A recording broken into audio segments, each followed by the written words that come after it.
born on March 21st, 1974.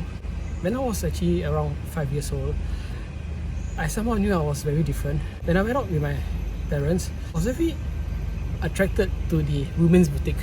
I love the clothes there. I love to feel the fabric.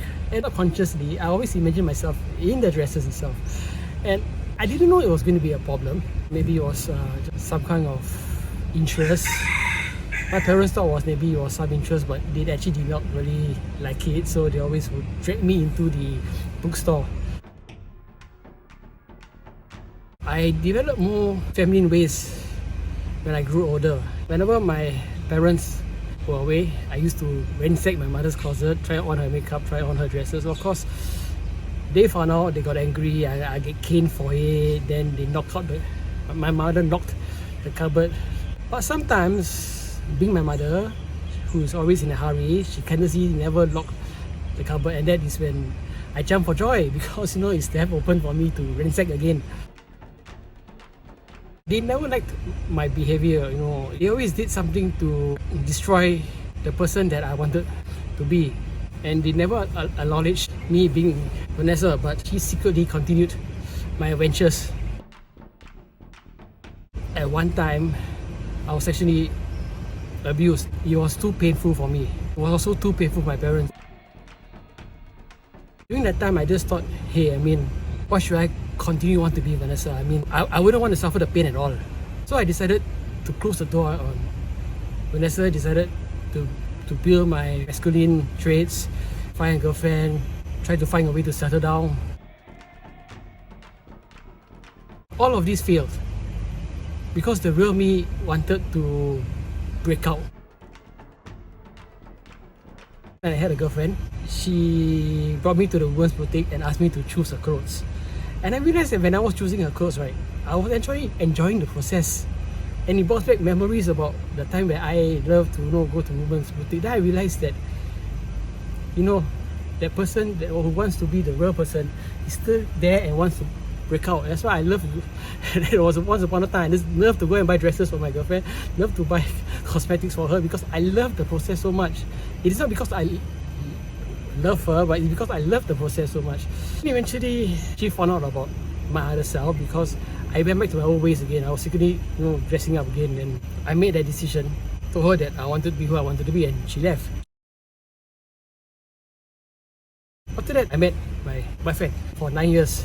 But during that 9 years, he also didn't want me to change. Eventually, our relationship also ended because I told him that I cannot take it anymore. I wanted to be who I wanted to be. So there was a very long period for me to decide to be Vanessa. I had the freedom to do.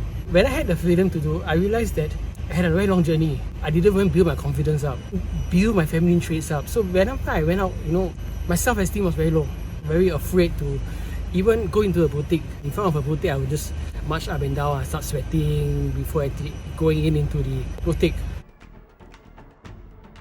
Things changed when I met certain people, helped me to gain my confidence, especially when I helped to organize the Miss and Mrs. Singapore pageant with Vanessa. Grateful for her because one person who managed to give me my confidence, made me find my confidence actually. Along the way, I met many people who helped me out, to build me up, and eventually I was strong enough to be on my own 2 feet, to build my own confidence up. So only I fed myself positivity.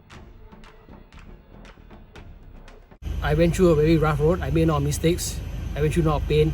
But all these rough roads and pains made me grow stronger, made me realize how to look into life, how to avoid them again if they come.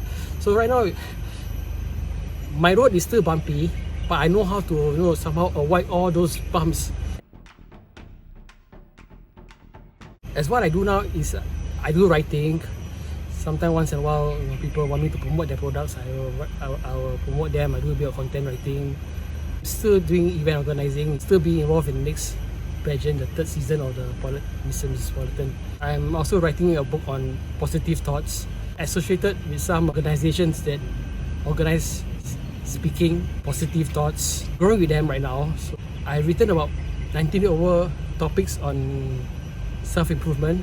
I've co-authored a book with 57 other authors called Contentina and Beyond to talk about how we survive COVID-19. That time during that COVID-19 COVID-19 period when I was going lockdown. I was going into a depression because it kind of reminded me of the time when I knocked Vanessa up.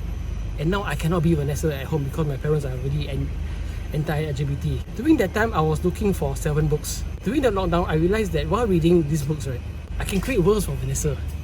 So that's how I survived. I create worlds for Vanessa. Then I still could be her in those worlds.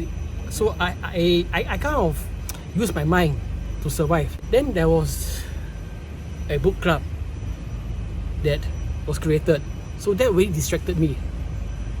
I was already into the book club, and the book they chose for me to read was The Alchemist. So when I read that book, I realized that whatever I had right now was enough for me to survive. Like, you must create a list about what you're gratitude about, what you are happy about. So I wrote a list what you wish for. So I created lists for all this, and I created all the lists that I wanted in life. I felt much more relaxed. I felt much calm. I was gratitude. I was very happy to what I have in life, and sometimes some of the wishes that I may not be able to have, I found it easier to let go. To grow, we have everything what we have. It's just that we never see it. We want something that is beyond our reach. Some people have a happy family, but they never realize that a lot of people out there, their families, they have very unhappy families, they're not violent, and they don't know how to appreciate their own family sometimes. Start appreciating what you have in life, then you will be much more happier.